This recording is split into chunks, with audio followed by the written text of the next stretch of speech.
You found it. Your home for the best content on your favorite team, the Fighting Tigers of LSU. Do us a favor. Subscribe to the channel. Leave your comments below. Be sure to smash that like button.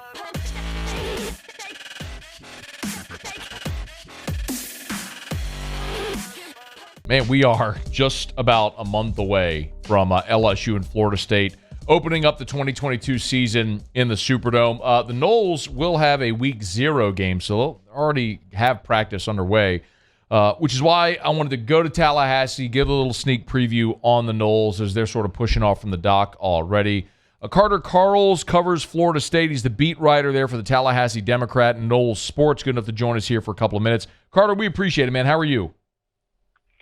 Doing great. Excited for football. I think we all so that's are. How I'm doing. We all are, man. I think LSU and Florida State are both interesting because both have coaching questions. Brian Kelly is obviously sort of a very interesting test case nationally.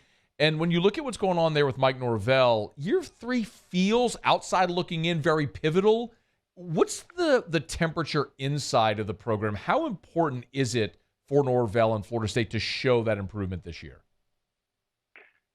Yeah, you're exactly right. I think there was sort of a grace period for Mike Norvell, considering the circumstances he inherited. He had to really turn over this roster at the beginning of the 2020 season, and really has been doing that since.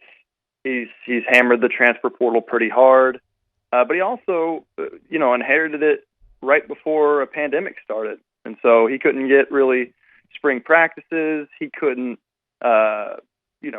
go out and see recruits. Recruits couldn't really come to campus. So he was at a pretty severe disadvantage to start off. And so that's why I think the first couple seasons, he's kind of given a little bit of a mulligan. But this is really that first season where you say, oh, okay, haven't gone above 500 since the 2017 season. It's got to happen this season. And I don't think anyone's expecting Florida State to be, a 10-win team or anything super special, but they want to see that growth. And I think Florida State's coaching staff, they feel pretty good relative to their expectations. I think they can kind of get over that hump and kind of show that, hey, there's some progress being made.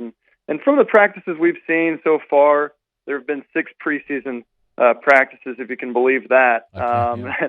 We've also seen them in the spring as well. I do think they seem like a team that can win, about 7 games this season.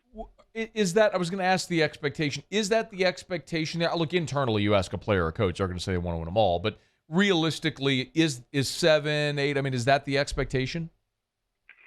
Well, at ACC Media Days, the preseason poll for them was to finish 5th in the Atlantic Division. And every team, I believe, since 2017, who's finished 5th has not had a record of 500 or better. So I think maybe the expectation is for them to get 5 or 6 wins.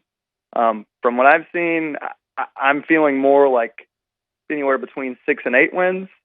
Their schedule does have some rough patches, but I do feel like they, over the last couple seasons have been a fairly young team, and really last season they were a couple coin flips away from being a 7-win team. Compared to last season, they're much better, in my opinion, and they've added the right pieces to the transfer portal to give me some confidence that in those coin flip games, and there will be, a handful of them this season, I think they can come out on top. It was a little bit difficult for them to do that at times last season, but I think they've grown enough culturally and have better pieces in the right spots compared to last season. So, last season you saw it come close to being a 7-win team. I think this season they kind of go over that hump a little bit. Hey, Carter, one of those was the opener against Notre Dame. It was an overtime game on Labor Day weekend where Notre Dame escaped Doak Campbell there with a win, 41-38 in overtime. Does having played, obviously, so the Noles saw Brian Kelly last year. Does that benefit one side or the other, that familiarity? I don't think so. I think if he had brought Marcus Freeman or Tommy Reese, his coordinators from last year, to LSU, if he had brought, a couple transfers from Notre Dame, I think maybe it makes a difference, but it's a pretty new coaching staff, pretty new team. So I'm not sure there will be too much of like a familiarity thing there. I do think having that week to sort of knock the rust out, kind of know more about your depth chart, kind of get your feet under you in that week 0 game against Duquesne. I think that'll be an advantage. I don't know if it'll be a significant advantage, but I think there's always a benefit having that week to kind of, iron out the wrinkles and kind of get yourself established a little bit. Carter Karels is with us, NoleSports.com, Tallahassee Democrat, talking some Florida State. Let's talk about the roster a little bit. You mentioned the portal. There are some notable transfers. I guess that's probably true for every team in college football. Who are the notable new names for the Seminoles this year? Well, they got the number 2 defensive end in the transfer portal, and Jared Verse. Really interesting prospect. He played 2 or 3 seasons at the University at Albany, which is an FCS program. So no FBS experience, but he showed enough in that time, and he showed enough this offseason to really kind of cement himself already as a top 5 player on the team. We talked to the defensive coordinator, Adam Fuller, a couple months ago, and he was saying that this is already the fastest defensive end that he's ever coached.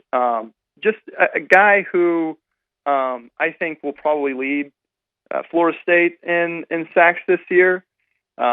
I don't expect him to be nearly as impactful as Jermaine Johnson was last year. It's kind of a high, maybe an unfair expectation for him, but I do think he can make a difference with his speed off the edge. Another one that's really flashed in practice has been Trey Benson, who is a running back from Oregon. Hadn't really done a ton at Oregon, and a lot of that was because he suffered a pretty significant knee injury in December of 2020. But for the first time really since that injury, he has looked, fast and explosive and fully comfortable, pretty much his full self, or his former self. Oregon, a program like Oregon, recruited him for a reason. Now he's kind of showing that, and I think he'll lead Florida State in rushing this season, just from what I've seen, because I think he adds a really good balance of power and speed and explosiveness. I think he'll be a load to handle for opposing defenses. Other than those two, there's a couple others. I mean, you got Tatum Bethune, who was an all AAC player as a linebacker for UCF. I expect him to be in a starting role this season. You got a couple others. The receiver from Oregon, Micah Pittman.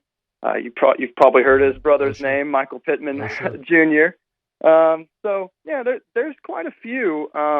It's going to be interesting because I know LSU has added quite a few transfers. So I kind of called this game the melting pot of college football game, because there's just going to be so many guys from a bunch of different teams. It feels like that might be true for every school in college football, but these two in particular. Look, Jordan Travis LSU's going to hit the practice field not knowing who its quarterback is. They're going to have to figure that out in camp. Yeah. Florida State knows who their quarterback is in Jordan Travis. How good is he now? How good can he be this year? Well, I think it's a very, very strong year at quarterback in the AAC or in the ACC. And so I think when you compare him to the ACC, he's probably about middle of the road. But I think Florida State feels better about its quarterback situation than they've had in a long time. A lot of that has to do with his experience. A lot of that has to do with the work he did this offseason. He gained about 10 or 15 pounds this offseason because durability had been a little bit of an issue for him. When he has played for Florida State, though, they've done some pretty good things on the field.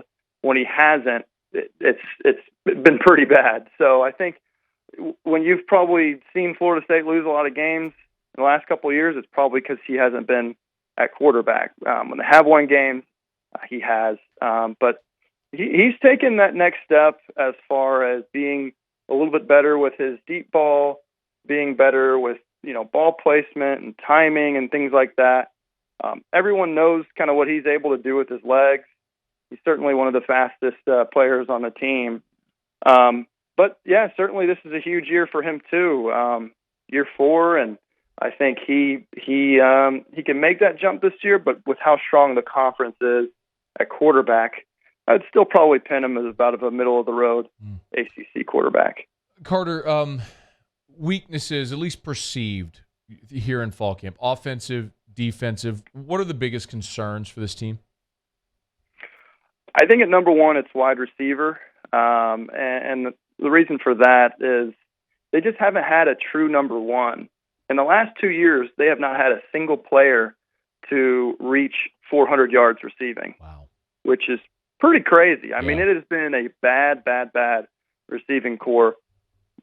It's a reason why they added 4 transfers this offseason. And unfortunately for Florida State, their top wide receiver transfer, Winston Wright, suffered a pretty significant injury from a car accident that he was involved in March. So they had some kind of bad luck there.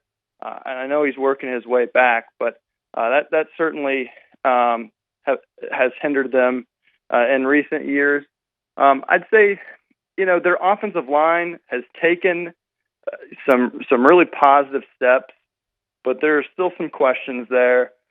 Their secondary is pretty young, but I think they're a promising group. I think tight end is another weakness for them. So overall, it's really the passing game that I'm the most curious about because I just don't think they have that bona fide number 1 option that you'd like to have at wide receiver. He is Carter Karels, NolesSports.com, Tallahassee Democrat, on Twitter at Carter Karels, Karels, as we inch closer to LSU and Florida State. I want to follow him for FSU news. Before you go, just an early thought on that LSU-Florida State game, kind of what the perception is in Tallahassee? Man, I just think it's such a huge game, really, for both programs. I mean, we know, you guys know how big it is for Brian Kelly to start off well for LSU. Florida State, going 8-13 the last 2 seasons, it was sort of a, like I said, they were kind of given a pass for that. But now this is the season where they really need to kind of trend in that positive direction.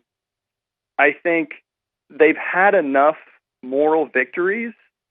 We talked about the Notre Dame game last year. They've had enough of those that I don't think this fan base is going to be fully content with playing LSU close. I think they come into this game wanting that win. And so I do think there are some pretty high expectations with this game. Now, if they play them close and lose, I don't think it's going to be disaster mode here. But like I said, this is kind of the season where they want to see those coin flip games be won. And I'm not saying this is a coin flip game per se. I do think LSU will be favored, but I do think Florida State does have an outside chance of winning. And like I said, I think their fan base is pretty hungry for that. He is Carter Karels, again on Twitter at Carter Karels, Karels. Y'all give him a follow if you want some Florida State news as we get closer to kickoff. Hey, man, I'll probably bother you again before September the 4th. So I appreciate you for jumping aboard with us today, man. Thank you. Hey, absolutely. Appreciate you having me. Hey, thanks so much for watching. Please leave your comments. I love to interact. And be sure to hit the red subscribe button below.